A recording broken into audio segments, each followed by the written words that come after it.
Bonsoir. Les dernières séances ont été consacrées à un dépassement de couples d'opposés, le bien et le mal en particulier, pour montrer que la réalité profonde de ce qu'on peut appeler la morale chrétienne va bien au-delà de ce que l'on imagine. Elle est apophatique. Et la dernière fois, j'essayais de montrer que le christianisme n'est ni un théisme, ni un athéisme, c'est un apophatisme. C'est toujours en relation avec une expérience spirituelle fondamentale qui nous emmène au-delà. Aujourd'hui, nous allons poursuivre dans la même veine, mais un petit peu autrement, puisque nous n'allons pas aborder les thèmes de la souffrance, du mal et de la mort, ou bien encore les thèmes du théisme et de l'athéisme, mais le thème de la tyrannie et de l'esclavage. Pour parler de cette question du tyran et de l'esclave, je parlerai de 4 éléments. Premier point, aussi curieux que ça puisse paraître, le tyran et l'esclave, qui nous paraissent scandaleux, ne sont pas toujours apparus comme scandaleux.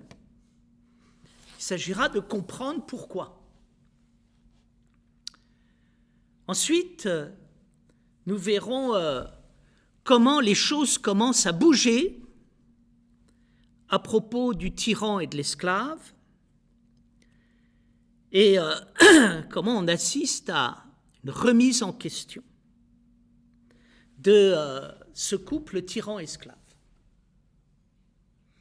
Et puis, nous verrons comment ensuite les choses s'approfondissent encore lorsque le couple tyran-esclave est pris sur un plan moral, avant de déboucher sur l'interprétation ontologique, métaphysique, théologique, c'est-à-dire d'essayer d'aller dans le cœur de cette notion du tyran et de l'esclave. Pourquoi s'intéresser à la question du tyran et de l'esclave ? Parce que ce couple pose la question de la condition humaine. Il est au cœur de la souffrance des hommes. La caractéristique de la souffrance étant le scandale de la tyrannie et la souffrance, le sentiment d'injustice que représente l'esclavage. Autrement dit, réfléchir sur le couple tyran-esclave, c'est poser la question de la condition humaine. Cette question de la condition humaine, elle est posée dans toute sa splendeur, dans les psaumes, où la voix du psalmiste s'élève vers Dieu pour dire « Seigneur, où es-tu ? Viens à mon secours. Mes ennemis m'accablent, je vais bientôt succomber. » Je crois qu'on a là une image forte de ce qu'est l'expérience terrible du tyran et de l'esclave, dans laquelle l'homme se sent asservi par des forces qui le tyrannisent. Il faut bien savoir que la notion du tyran et de l'esclave, qui nous apparaît aujourd'hui comme le comble de l'oppression et du scandale, n'a pas toujours été considéré comme tel et n'est toujours pas considéré comme tel. Et c'est là la caractéristique du scandale.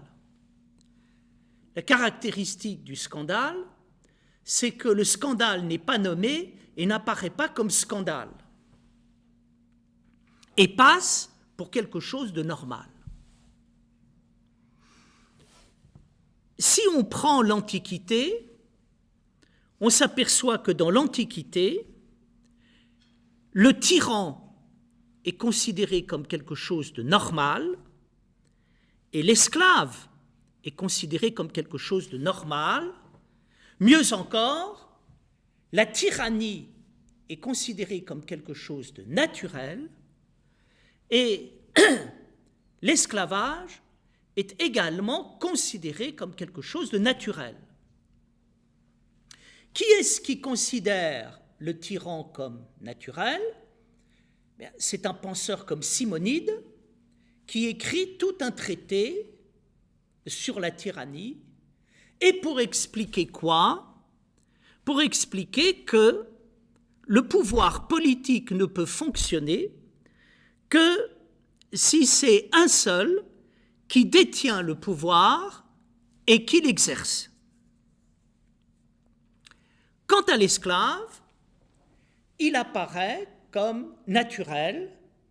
Aristote, qui pourtant, à la fin de sa vie, libérera ses esclaves, considère que l'esclavage fait partie de la nature, c'est une réalité